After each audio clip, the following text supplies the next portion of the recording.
नमस्ते दोस्तों, स्वागत है आपका द स्टडी इन विलेज में। देखिए आज है 24 जनवरी। 24 जनवरी को क्या मनाया जाता है ये चीज़ आप कमेंट बॉक्स में बताएं। और आपकी वीडियो थोड़ी मतलब काफ़ी देर पहले आ जाती, लेकिन कुछ कारण की वजह से आपकी वीडियो एक बार रिकॉर्ड की जा चुकी है, लेकिन उसमें वॉइस नहीं थी, आवाज़ नहीं थी, तो इसलिए ये वीडियो फिर से दोबारा रिकॉर्ड की जा रही है, इसलिए इसमें टाइम लग गया है। एक बार में चीज़ें अगर रिकॉर्ड हो जाती, काफ़ी टाइम लगता है रिकॉर्ड करने में, फिर उसको अपलोड करने में काफ़ी ज़्यादा टाइम लगता है। अगर ये पहली बार में रिकॉर्ड हो जाती तो आपकी वीडियो आ चुकी होती, अगर लेट हो गई हो तो सॉरी।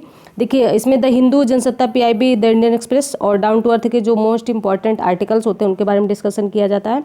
और चलिए आगे बढ़ते हैं। पिछली वीडियो की तरह इस वीडियो को भी हम एक मोटिवेशनल लाइन के साथ स्टार्ट करते हैं। और इसमें आपको एनर्जी देखने को मतलब वही मिलेगी जो मेरी पिछली वीडियो में थी, लेकिन ये मैं इसमें थोड़ा जल्दी भी बोल सकती हूँ। तो अगर आपको इसमें कोई दिक्कत हो तो आपके पास ऑप्शन होता है यूट्यूब पे, आप उसको स्लो करके, या फिर आपका आवाज़ आपको ज़्यादा लगे तो स्लो करके, अगर कम लगे तो बढ़ा के सुन सकते हैं, ठीक है।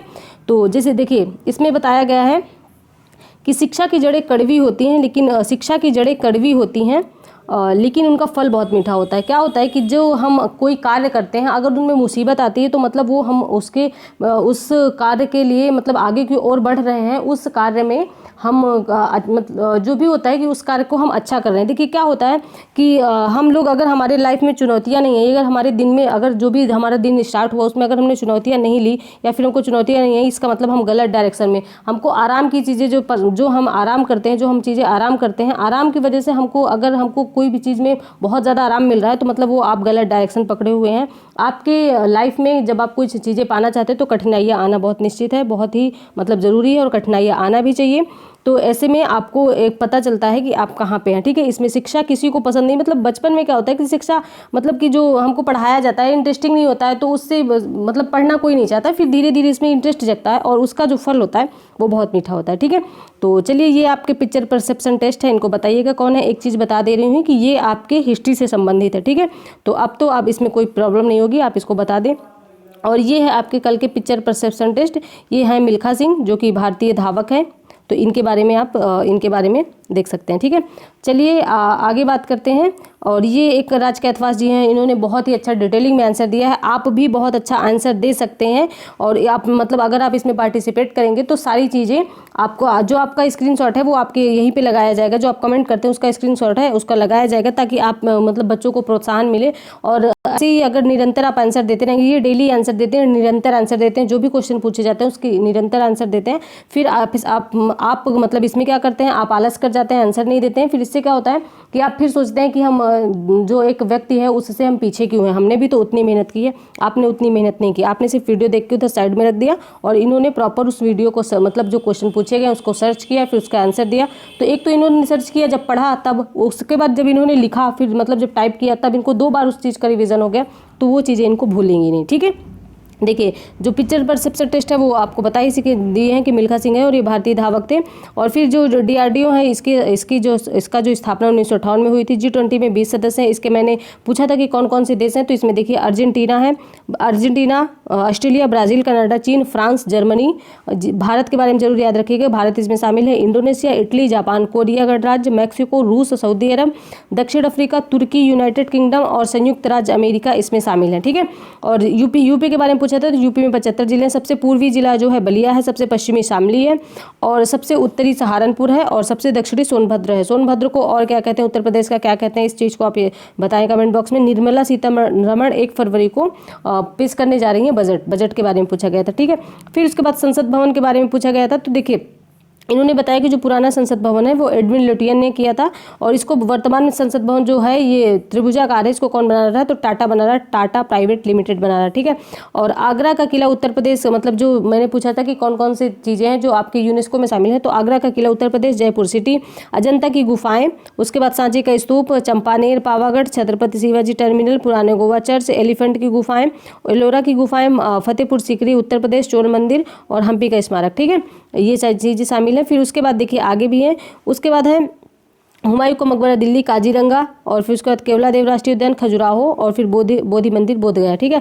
खजुराहो स्मारक मंदिर मध्य प्रदेश, बोधगया मंदिर वही चीज़ें हैं। फिर मानस राष्ट्रीय उद्यान, फिर उसके बाद भारतीय रेल, उसके बाद नंदा देवी अभ्यारण्य, फूलों की घाटी उत्तराखंड, कुतुब मीनार भीमबेटका मध्य प्रदेश, और कोणार्क का सूर्य मंदिर उड़ीसा, फिर उसके बाद सुंदरवन, जो सुंदरवन राष्ट्रीय अभयारण्य पश्चिम बंगाल, ताजमहल को 1984 में शामिल किया गया उत्तर प्रदेश में, धुआंधार 1921 में, जबलपुर मध्य प्रदेश में, सतपुड़ा टाइगर रिजर्व 2021 में, और होशंगाबाद धुआंधार भी 2021 में, और सतपुड़ा टाइगर रिजर्व भी 2021 में, होशंगाबाद मध्य प्रदेश। ठीक है, उसके बाद IMF की स्थापना कहते हैं, IMF की स्थापना जो 1944 में हुई थी, और इसको हम कहते हैं जो वर्ल्ड बैंक है उसकी जुड़वा बहन। ठीक है, तो इन्होंने बहुत अच्छा आंसर दिया। उसके बाद दूसरा आता है सरिता राज, इन्होंने ये भी बहुत डिटेल में आंसर देती हैं और रेगुलर आंसर देती हैं। ठीक है, तो इन्होंने देखिए वही भारतीय धावक के बारे में मिल्खा सिंह है, जिनका उपनाम उड़न सिख है। मिस्र के सीमावर्ती देश मैंने पूछे थे, ये इस क्वेश्चन का आंसर राज कैथवास ने नहीं दिया था। तो इसीलिए कहते हैं कि आप एक दूसरे के कमेंट पढ़ लें ताकि आपको पता चले कि आपने कौन सा आंसर नहीं दिया, उससे अभी आपको जानकारी मिले। ठीक है, अब इन्होंने कुछ क्वेश्चन के आंसर नहीं दिए, कुछ क्वेश्चन के राज कैथवास ने नहीं दिए, तो दोनों एक दूसरे के कमेंट पढ़ सकते हैं। देखिए मिस्र सीमावर्ती, लीबिया, सूडान, इसके मतलब सीमावर्ती पूछे थे। फिर पुराने संसद भवन का आकार वृत्ताकार था।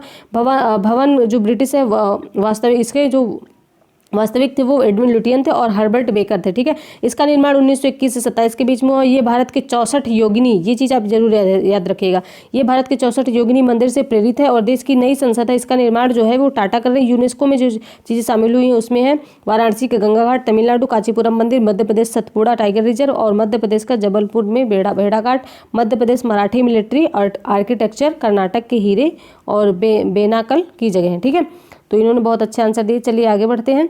आगे है आपका, देखिए ये नरेंद्र मोदी जी ने, अभी प्रधानमंत्री नरेंद्र मोदी जी ने 21 द्वीपों का, जो अंडमान निकोबार में 21 द्वीप हैं, ठीक है, अंडमान निकोबार के 21 द्वीपों का नाम एक परमवीर, जो परमवीर पुरस्कार के विजेता थे, जो जिनको परमवीर पुरस्कार मिला है और वो उनकी मृत्यु हो गई है, तो उनके नाम पर रखा गया है। तो यही सारी चीज़ें बताई गई हैं। देखिए यहाँ पे हम लोग इसको डिटेल में देख लेते हैं।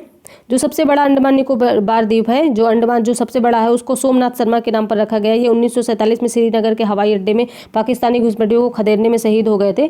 उसके बाद यही सारी चीज़ें कि किसके किसके नाम पर रखा गया है। फिर उसके बाद देखिए हमारे लिए इंपॉर्टेंट क्या हो जाता है, ये प्रधानमंत्री नरेंद्र मोदी जी ने कहा कि अंडमान वह भूमि है जहाँ सुभाष चंद्र बोस ने 1943 में इसमें तिरंगा फहराया था, तो इसके लिए भी बहुत इंपॉर्टेंट है। ठीक है, और ये सारी चीज़ें आपके वही चीज़ें हैं कि किनके नाम पर रखा गया। ये नहीं पूछेगा कि किनके नाम पर रखा गया है, एक दो नाम आप याद रख सकते हैं, बाकी आप ये याद रखें कि कितने लोगों के नाम पर रखा गया है। ठीक है, तो इसके बारे में आप देख लें, और अगर इसका स्क्रीनशॉट रखना चाहते हैं तो आप स्क्रीनशॉट लेके रख सकते हैं। ठीक है, ये देखिए, इसका आप स्क्रीनशॉट लेना चाहें तो स्क्रीनशॉट लेके रख सकते हैं। ओके, देखिए, ताकि आपको सबके नाम पता होना चाहिए। ठीक है, किसके किसके नाम पर है। अब देखिए हमारे लिए इंपॉर्टेंट हो जाता है आपका अंडमान निकोबार कहाँ है, तो ये है आपकी प्यारी कंट्री इंडिया, यहाँ से है हमारा निकोबार, यहाँ से छोटू सा दिख रहा है। तो इसके बारे में अब हम डिटेल में जान लेते हैं। इससे UPSC में क्वेश्चन पूछा हुआ है, तो इसको आप ध्यान से देखिए। एक मिनट, ये है आपका जो ऊपरी हिस्सा है ये अंडमान है, जो निचला हिस्सा इसको निकोबार कहते हैं, तो इसको दोनों को मिला के हम अंडमान निकोबार कहते हैं। ये आपका नॉर्थ अंडमान, फिर मिडिल अंडमान, फिर लोअर अंडमान, फिर इसी लोअर अंडमान में ही आपकी पोर्ट ब्लेयर राजधानी है। फिर उसके बाद है आपका लिटिल अंडमान। देखिए एक मिनट, ये है आपका नॉर्थ, फिर उसका मिडिल, फिर लोअर, फिर लिटिल, और पोर्ट ब्लेयर किस में है, लोअर अंडमान में। ठीक है, फिर उसके बाद देखिए कार निकोबार में है आपका लिटिल निकोबार, फिर उसके बाद ग्रेट निकोबार। ठीक है, इसके बारे में आप ध्यान रख सकते हैं। तो चलिए आगे बढ़ते हैं। देखिए यहाँ पे है, अभी ये एक इंपॉर्टेंट न्यूज़ है, एक पुरस्कार दिया गया है जिसका नाम है प्रधानमंत्री राष्ट्रीय बाल पुरस्कार। प्रधानमंत्री राष्ट्रीय बाल पुरस्कार कितने बच्चों को दिया गया, 11 बच्चों को दिया गया। किसने दिया है, राष्ट्रपति दिया है। राष्ट्रपति कौन है, द्रौपदी मुर्मू है। ठीक है, तो ये चीज़ आपके लिए इंपॉर्टेंट है क्योंकि इसमें प्रधानमंत्री राष्ट्रीय बाल पुरस्कार है, तो आपको लगेगा कि प्रधानमंत्री द्वारा दिया जाता है, जबकि ये राष्ट्रपति द्वारा दिया जाता है। कितने लोगों को, 11 बच्चों को दिया गया है, जिसमें से 6 लड़के, मतलब कि 6 बच्चे और 5 बच्चियाँ हैं। ठीक है, तो इनको पुरस्कार दिया गया। इसके बारे में कुछ लोगों, देखिए कौन कौन से क्षेत्र में दिया गया है, तो कला के क्षेत्र में दिया गया है। देखिए एक मिनट, यहाँ पे ये कला के क्षेत्र में दिया गया, सांस्कृतिक क्षेत्र में दिया गया, एक बहादुरी के लिए, 2 नवाचार के लिए और 1 सामाजिक सेवा के लिए। ठीक है, तो इसके बारे में आप याद रख सकते हैं। चलिए आगे बढ़ते हैं। देखिए ये एक इम्पॉर्टेंट न्यूज़ है। तो वर्तमान में 25 जनवरी को, आज 24 जनवरी है, तो 25 जनवरी को हम लोग 13वां राष्ट्रीय मतदाता दिवस मनाते हैं, क्योंकि जो भारतीय निर्वाचन आयोग है उसकी जो स्थापना हुई थी वो 25 जनवरी 1950 को हुई थी। इसलिए हम हर वर्ष 25 जनवरी को राष्ट्रीय मतदाता दिवस मनाते हैं। ठीक है, तो इसके बारे में बात की गई। इसकी थीम देखिए, इसकी थीम आप जरूर याद रखिएगा। इसकी थीम है वोट जैसा कुछ नहीं, हम वोट जरूर डालेंगे हम। ठीक है, वोट जैसा कुछ नहीं, वोट जरूर डालेंगे हम, इसकी थीम है। तो कौन से नंबर का, 13वें नंबर का। तो इसी के बारे में सब बताया गया। अब हमारे लिए इंपॉर्टेंट हो जाता है निर्वाचन आयोग। देखिए यह एक स्वायत्त अर्धन्यायिक संस्थान है जिसका गठन भारत में स्वतंत्र और निष्पक्ष रूप से किया जाता है, और ये इसका 25 जनवरी 1950 को इसकी स्थापना हुई थी। और ये भारत के, देखिए यहाँ पे भी वही दिया गया किसका किसका चुनाव करवाती, लोकसभा, राज्यसभा, राज्य विधानसभा, राष्ट्रपति और उपराष्ट्रपति, क्योंकि ये क्वेश्चन पूछा हुआ है आपके पेपर में, यूपीएससी में भी ये क्वेश्चन पूछा हुआ है कि कौन कौन से चुनाव करवाती है। तो लोकसभा, राज्यसभा, विधानसभा, राष्ट्रपति और उपराष्ट्रपति, ठीक है। और इनका अब इसमें 3 सदस्य होते हैं, वर्तमान में इसमें 30 सदस्य होते हैं। एक मुख्य होता है, दो और उसके एक मुख्य होता है, 2 सहायक होते हैं। अब ये बताइएगा कि इनका कार्यकाल कितना होता है, जो इनमें 3 सदस्य होते हैं उनका कार्यकाल कितना होता है, ठीक है। तो अभी ये देखिए अगली न्यूज़ ये है कि जो वागीर है इसको शामिल कर लिया गया है नौसेना में, इसको मतलब शामिल कर लिया गया नौसेना में। तो इसके बारे में बताया गया कि इसका अर्थ क्या है। देखिए इसका अर्थ आपका है जो हिंद महासागर के रूप में पाई जाने वाली सैंड शार्क होती है हिंद महासागर में, इसका अर्थ वही है सैंड शार्क। और इसकी काबिलियत क्या है, तो 221 फीट लंबाई का है, 40 फीट चौड़ाई है और 350 फीट की गहराई पर जाने में सक्षम है। 35 किलोमीटर प्रति घंटे की रफ्तार से चलती है। इसमें 40 सैनिक विराजमान हो सकते हैं। यही सारी चीज़ें बताई गई हैं। और देखिए यहाँ पे आत्मरक्षा के लिए अत्यधिक टारपीडो डिकाइट सिस्टम लगा हुआ है। और देखिए यहाँ पे लिखा है अत्याधुनिक, इसमें स्टील तकनीक से लैस है, दुश्मन पर छिपकर भी वार कर सकती है। तो इसी के बारे में सब चीज़ें बताई गई। ये क्यों बना, ये इसको देखिए अब इसको ये 12 नवंबर 2020 को बन के तैयार हो गई थी, लेकिन अभी तक इसका प्रशिक्षण चल रहा, अब इसको शामिल कर लिया गया है। तो नौसेना के प्रमुख जो है वो हरि सिंह है। बाकी जो दो और सेनाएं हैं उनके प्रमुख कौन है, तो ये चीज़ आप बताइएगा, ठीक है। तो यही सारी चीज़ें हैं, ये है आपकी वागीर। तो इसके बारे में याद रखिएगा, ठीक है। इसको शामिल कर लिया गया हिंद महासागर से। तो हिंद महासागर के बारे में हम लोग थोड़ी बात कर लेते हैं। ये है आपकी पहली कंट्री इंडिया, ये है आपका हिंद महासागर, और ये है मेडागास्कर, ये है इंडोनेशिया। यही सारी चीज़ें बताई गई हैं। तो इसका नाम हिंद महासागर इंडिया के नाम पर पड़ा हुआ है, ठीक है। तो यहीं से शामिल कर लिया गया, इसी क्षेत्र में ये काम करेगा वागीर। तो उसके बाद देखिए यहाँ पे एक उत्तर प्रदेश से संबंधित बात की जा रही है। तो उत्तर प्रदेश के एक नोएडा के जिला अधिकारी हैं जिनका नाम है सुहास, वो प्लेयर भी हैं एक। तो इनको समेत मतलब इनको लेके लक्ष्मीबाई और लक्ष्मण अवार्ड कुछ खिलाड़ियों को दिए जाएंगे। मतलब एक चीज़ याद रखिएगा कि लक्ष्मी अवार्ड और जो लक्ष्मीबाई अवार्ड और लक्ष्मण अवार्ड दिए जाते हैं किस क्षेत्र में दिए जाते हैं, तो खेल के क्षेत्र में, ठीक है। तो आपके लिए सिर्फ सुहास इंपॉर्टेंट है, तो सुहास याद रखिएगा। बाकी और कौन कौन देता है, तो कुछ राज्यपाल देते हैं, कुछ मुख्यमंत्री देंगे, तो ठीक है। इसी के बारे में बात की जा गई है। देखिए यहाँ पे है पैरा बैडमिंटन खिलाड़ी नोएडा के जिला अधिकारी सुहास एलवाई को लक्ष्मण पुरस्कार से सम्मानित किया जाएगा। उसमें से 16 विवेकानंद यूथ अवार्ड दिए जाएंगे और रानी लक्ष्मीबाई पुरस्कार 12 प्रतिभागियों को दिए जाएंगे, ठीक है। तो इसी के बारे में बातचीत की गई है, इसको आप ध्यान रख सकते हैं। अब देखिए उत्तर प्रदेश को, इसी के बारे में हम बात कर रहे थे कि आज 24 जनवरी है और 24 जनवरी को ही उत्तर प्रदेश दिवस मनाया जाता है। उत्तर प्रदेश सरकार द्वारा प्रतिवर्ष 24 जनवरी को उत्तर प्रदेश दिवस मनाया जाता है। और एक मिनट, उत्तर प्रदेश ये 1950 को तत्कालीन यूनाइटेड प्रोविंस यानी कि संयुक्त राज्य इसका नाम था, संयुक्त राज्य से इसका नाम बदल के कर दिया गया था उत्तर प्रदेश। तो इसलिए 24 जनवरी 1950 को इसका नाम बदल के उत्तर प्रदेश किया गया था। इसीलिए हम लोग 24 जनवरी को प्रत्येक वर्ष उत्तर प्रदेश दिवस के रूप में मनाते हैं। ये क्वेश्चन यूपी में पूछा हुआ है, ठीक है, यूपी पीसीएस में। तो चलिए आगे बढ़ते हैं, इसके बारे में हम लोग बात कर लेते हैं। इसका आपने उत्तरी, दक्षिणी, पश्चिमी जिले तो बता दिए, लेकिन इसका आप लोगों ने क्षेत्रफल नहीं बताया, ठीक है। इसका क्षेत्रफल बताइएगा कि क्षेत्रफल इसका कितना है, ठीक है। और इससे उत्तराखंड कब अलग हुआ था ये बताइएगा। और एक चीज़ और है, देखिए उत्तर प्रदेश के क्या इंपॉर्टेंट है। जो बच्चे उत्तर प्रदेश से यूपी पीसीएस और आरओ जैसे एग्जाम देंगे उनके लिए ये क्वेश्चन बहुत इंपॉर्टेंट हो जाता है, क्योंकि हम उत्तर प्रदेश से आते हैं। देखिए उत्तर प्रदेश में क्या है कि आपको 11 लाख का सम्मान मिलेगा। जो समाजवादी पार्टी थी उसने यस भारतीय सम्मान शुरू किया था, उसी के तर्ज पर जो भाजपा वर्तमान सरकार है इसने शुरू किया है। तो इसमें 11-11 लाख रुपए दिए जाएंगे उन व्यक्तियों को जो प्रदेश के हैं और बाहर रह के मतलब कोई कार्य कर रहे हैं, तो उनको प्रोत्साहित करने के लिए 11-11 लाख रुपए की धनराशि दी जाएगी, ठीक है। तो याद रखिएगा आप। उसके बाद देखिए ये काफ़ी इंपॉर्टेंट न्यूज़ है।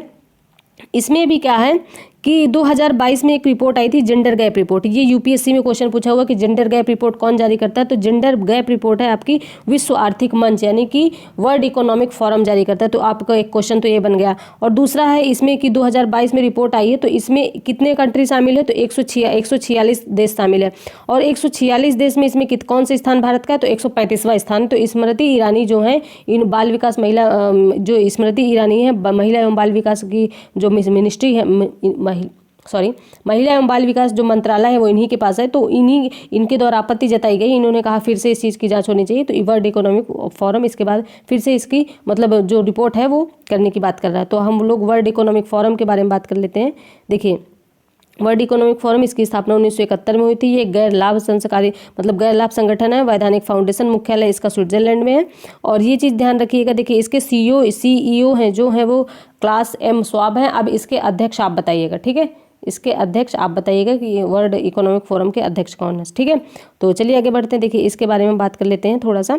जो विश्व आर्थिक मंच है, सार्वजनिक निजी सहयोग और अंतर्राष्ट्रीय संघ, सार्वजनिक निजी सहयोग और अंतर्राष्ट्रीय संघ वैश्विक, क्षेत्रीय और उद्योग एजेंडा का आकार देने के लिए प्रमुख राजनीतिक, व्यापारिक, सांस्कृतिक और समाज के अन्य नेताओं को शामिल करता है, ठीक है। तो इसके बारे में आज आप लोग बात कर लिए हैं और आज का वीडियो यहीं तक। अगर वीडियो अच्छी लगी हो तो प्लीज़ लाइक, सब्सक्राइब, शेयर करें अपने दोस्तों के साथ, ताकि उनको भी, अगर आपको कुछ फ़ायदा हो रहा है तो उनको भी कुछ फ़ायदा हो। और स्टडी जरूर निरंतर जारी रखें, आंसर जरूर देने की कोशिश करें। आपको जितना आता है उतना दे, अगर नहीं चीज़ें पता तो सर्च करके दें, ताकि आपके दिमाग में चीज़ें बैठ जाएं, ठीक है।